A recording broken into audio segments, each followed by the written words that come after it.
Hello, my beautiful souls. Welcome sa ating tarot reading sessions. Keep in mind, general reading po ito. Maring mag-resonate, maring hindi. Kunin nyo na lang po kung para sa inyo and leave the rest. Maring mag-shift na energies or magkabaliktad ang sitwasyon. Kaya kayo na pong bahala kung saan kayo nakalugar sa reading natin. Okay, so let's see.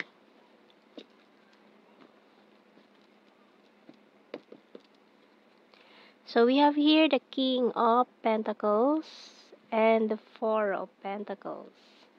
We also have here the Ten of Cups,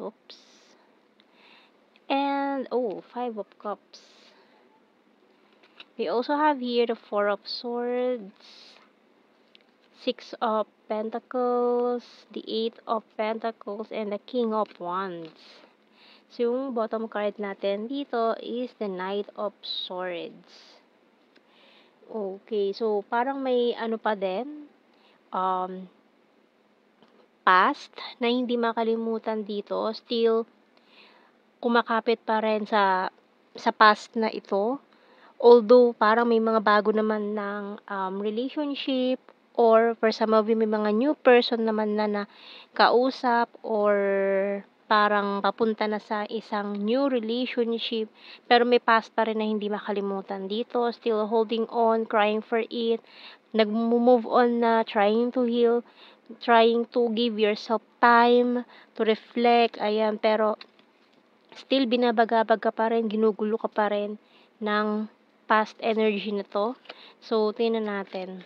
Ano ba message ng Archangels?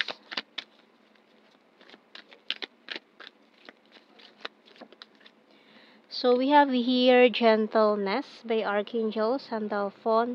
Be very gentle with yourself at this time. Surround yourself with gentle people, situations, and environments. So, pwede ka mag-unwind, no? Mamasyal, mag-grounding, ayan, para ma-release itong mga negative energies na ito na na-accumulate mo. Tingnan natin ano mga signs and symbol cards natin. We have here money, ng tree and butterfly. So, parang naninibago ka sa mga pagbabagong nagaganap sa buhay mo ngayon. Kaya parang feeling lost.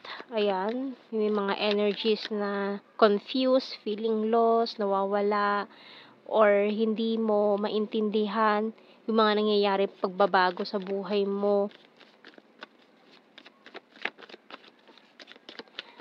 So, we have here mirror, traffic lights, and sunglasses. Okay. Bottom card natin, key. Pero ito kasing person na to na iniisip mo, or itong person na to na pilit mo pa rin pinanghahawakan, ayaw mong bitawan. Maring may mirroring to, parehas kayo ng pinagdadaanan na nararamdaman ngayon. So, tingnan natin. Messages natin. We have here, I'm isolating myself to reflect. I'm strong and independent. I need to achieve my goals. I want you back. I'm willing to take the risk. It's a disaster. I watch you from afar. Business is business. Pero, ayun, wala siyang ginagawang movement. I will start to save money. Maaari kasi nagfo-focus siya sa goals, sa business, sa pera. Kasi yun ang isa sa mga naging problema nyo noon. Isa yan sa mga naging dahilan ng pag-iwas, separation, problems, pagtatalo. Ayan, pero yun na nga, no, mirroring to. Parehas kayo na iniisip pa rin ng isa't isa. Although siguro parehas kayo na may other persons na ngayon, or dealing with someone else na, pero parehas kayo na hindi nyo pa rin nakakalimutan ng isa't isa, and may part pa rin sa puso ninyo na gusto nyo bumalik sa isa't isa. Ayan, nag-update pa rin, or sumasagap pa rin sila ng balita or update about you sa ibang tao kung hindi siya nagtatanong sa'yo directly. So, tingnan natin. Ayun o, I bury myself in work to forget you. So, pilit na lang niya kinakalimutan lahat pero hindi ka pa rin niya talaga makalimutan. Can't stop thinking about you. I wish I could share my good news with you. I love you unconditionally. I'm grateful for the spiritual lesson.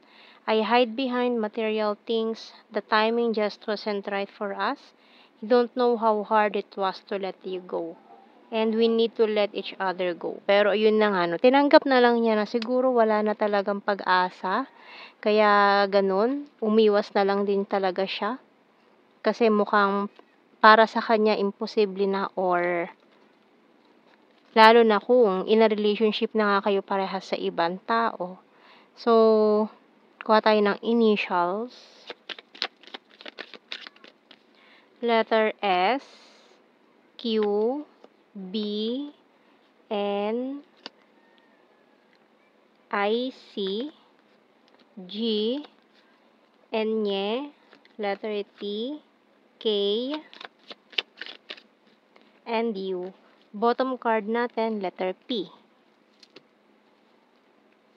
And kuha tayo ng blue card. We have here another mirroring. So, confirmation na mirrored souls kayo. And may guilty energy tayo dito. And separation. So, iniinda niya itong separation nyo. Although parang para sa'yo baliwala or parang hindi naman halata na iniinda niya. Pero deep inside, this person is suffering. Ayan, kahit pasabihin natin na meron siyang kasamang iba, may karelasyon, or nagpakasal na, pwedeng hindi naman, or may kasama, basta may person na involved, other persons involved, maring parehas kayo, or maring isa lang sa inyo. Kaya feeling niya, hindi niya talaga pwede tong connection nyo. Pero still, iniinda pa rin niya yung separation yung dalawa. Okay, so tingnan natin general signs and messages. Sagittarius. Beach. Number 1, June, January. Ayan, maring na-trap sa karmic partner. Gorgeous, overthinker, attractive, mountain, birthmark, Virgo, cold city, Capricorn, pero nag-i-stalk, creepy stalker, lake, caring, full of charisma, very loyal, skin tag, sarcastic, very serious,